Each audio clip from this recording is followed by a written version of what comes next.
रावांनी सांगितलंय काय होणार आहे नक्की? हा,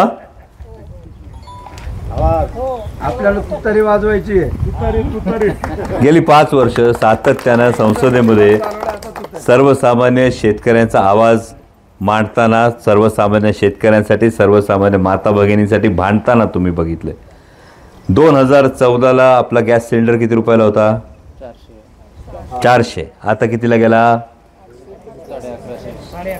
1150. तुरडा किती होती? ती कितीपर्यंत गेली? मग घरचं जे काय घर खर्च आहे ते व्यवस्थित बजेटमध्ये भागते? हां, नाही भागत. घरी सगळ्यांना नोकरी धंदा व्यवस्थित आहे? शेती आहे तर शेतमालाला भाव आहे? हो, मिळतोय ना? नाही मिळत. मग ताई, हे जे नाही मिळत आहे ना, या गोष्टी आपल्याला 10 वर्ष खोटं बोललेलं आहे आपल्यासाठी.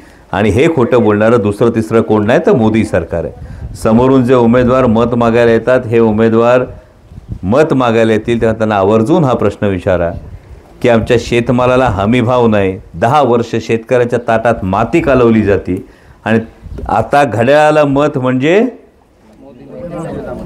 मोदींना मत. त्यामुळे ते द्यायचं आहे का आपल्याला? तर हे द्यायचं नाही, हे आधी लक्षात ठेवा. आणि हे समोरच्या उमेदवारांकडे मुद्दे नसल्यामुळं आता कुठंतरी पातळी सोडून वैयक्तिक टीका करण्याचा हा सातत्यानं प्रयत्न सुरू आहे. स्वतःला 15 वर्षात जे जमलं नाही ते 5 वर्षात कुठेतरी होतंय, ते होऊ घातलंय हे पाहून कुठंतरी पोटदुखी होती. आणि म्हणून आता ही वैयक्तिक टीका करायची, पण त्यांच्या वयाचा मान राखून त्यांच्याविषयी वैयक्तिक मी काही बोलत नाही. पण आदरणीय शरदचंद्रजी पवार साहेबांच्या पाठीमागं उभं राहण्याची ही प्रत्येकाची आज गरज आहे. कारण आदरणीय पवारसाहेब असतील, शिवसेना पक्षप्रमुख उद्धवसाहेब ठाकरे असतील, हे महाराष्ट्राच्या स्वाभिमानासाठी लढत आहेत.